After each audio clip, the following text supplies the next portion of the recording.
What? Bruno is back. Ayan o, Sunday ngayon mga kalapatids. What? Ayos! Bruno is back. Yes! Ang Katbalogan Clacker namin bumalik. Bruno is back. Wala to sa derby. Guys! Nice! Galing! Galing talaga uming. Galing guys. Nahuli siya guys. Nahuli. Naalagaan siya. Maganda yung katawan niya. Nakinis. At sa tingin ko napakinabangan siya. Pero salamat sa nakahuli. Hindi niya kinatay. Siguro binabatcher to. Ayan. Okay. Sila kay Bruno, mga kalapatids. Nagbabalik na.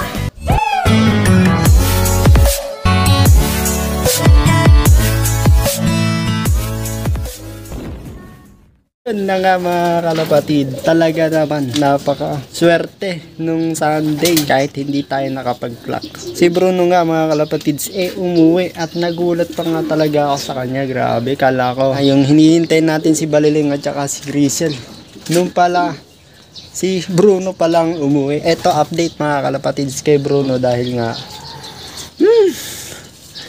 matagal natin siya hinintay. Alam ko na uuwi siya dahil ano na siya, ang tanda na niya, 6 years old bird. Sa mga hindi nakakakilala kay Bruno, si Bruno nga yung pinakaunang ibon namin na Katbalogan Clacker. 5 points siya. So ito na mga kalapatids. Nung pagdating niya, inano na natin siya, pinlasing na natin siya. Binigyan na rin natin siya ng pang digestion, tsaka pinaliguan natin. At nilagay ko nga siya dito mga kalapatids sa breeding cage natin. Kaso ilang araw pa lang mga kalapatids dito sa loop, eto na nangyari sa kanya. Merong isang hen dito. Yung hen dito galing kay Kuis Alvin Carpio na pangmalakasan, Skyline Speedbird na meron dulo. Nilagay ko mga kalapatids, tinabi ko si Bruno. Kamala-mala mo mga kalapatids, mga ilang segundo lang, ilang minuto lang mga kalapatids. Eto na, nagpares sila. Nagparisan nga sila. Ayun lang pagitan, ayun lang, meron lang konting siwang doon, kikita sila. Nagpares nga, hindi ko na napigil mga kalapatids dahil nga miss na natin si Bruno. Pinagtabi ko na, ayan, nagpares na silang dalawa. Ayan. So, habol natin sa breeding, south breeding si Bruno. Hahabol pa yan, no?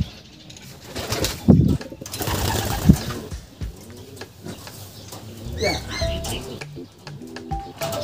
So, eto si Bruno mga kalapatids. Grabe.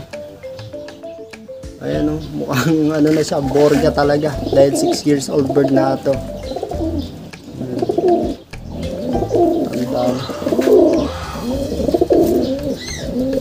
Maliit lang siya na ibon, pero ito yung pinakauna naming ibon na nag-clock ng tawid dagat, 603 kilometers mga kalapatid, sa club ng NERPA nga. Ayan. Gandang ibon, maliit lang, small size. Ikit yung sipitan, tsaka dito masikip dito banda. Tsaka ano rin siya, strong back, ayan, one piece. So nag-produce na to ng 27th overall champion young bird, South Race mga kalapatids. Pero yung pinaka the best na nag-produce niya, yung ano lang, yung 27th overall nga mga kalapatids. Meron din siyang naging anak ng super set winner sa Norte. Yun, kaso banayad lang yung lipad, kaya super set winner lang. Complete clocking. Yes sir, liit niya guys, oh. Kaya mata niya, ano lang, orange, para orange, ganun. Ayan, napurga natin. Susubukan natin ipares dito sa may Skyline.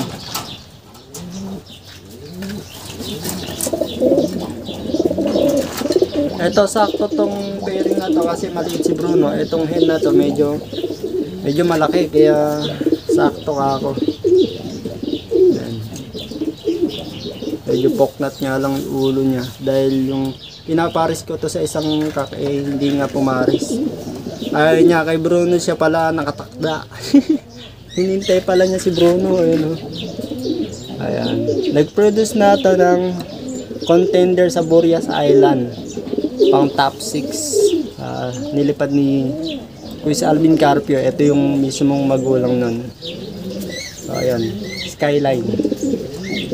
Multiple polling winner yun, yung naging act na to.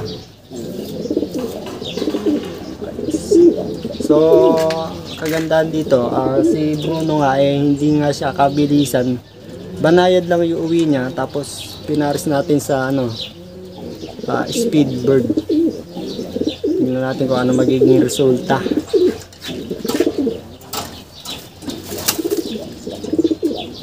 Nga. Talaga naman hinintay niya si Bruno. At si Bruno naman mga kalapatid, paris na paris nga nung dumating. Sila talaga ang nakatakda. Hindi ko naman talaga sila pagpaparisin. At andito nga yung hen, hinihintay ko nga sa dun, kaso ayaw pumaris dun sa may Mona Lisa. Nung pala, meron pala talagang nakatakda para sa kanya. Ayan, yes sir. Pero may isang good news pa mga kalapatids, dahil yung nanay nga ni Bruno mga kalapatids, eto na, kapipisa lang ngayong maga. Ayan na. Ayan na. Ayan na. Half siblings ni Bruno to.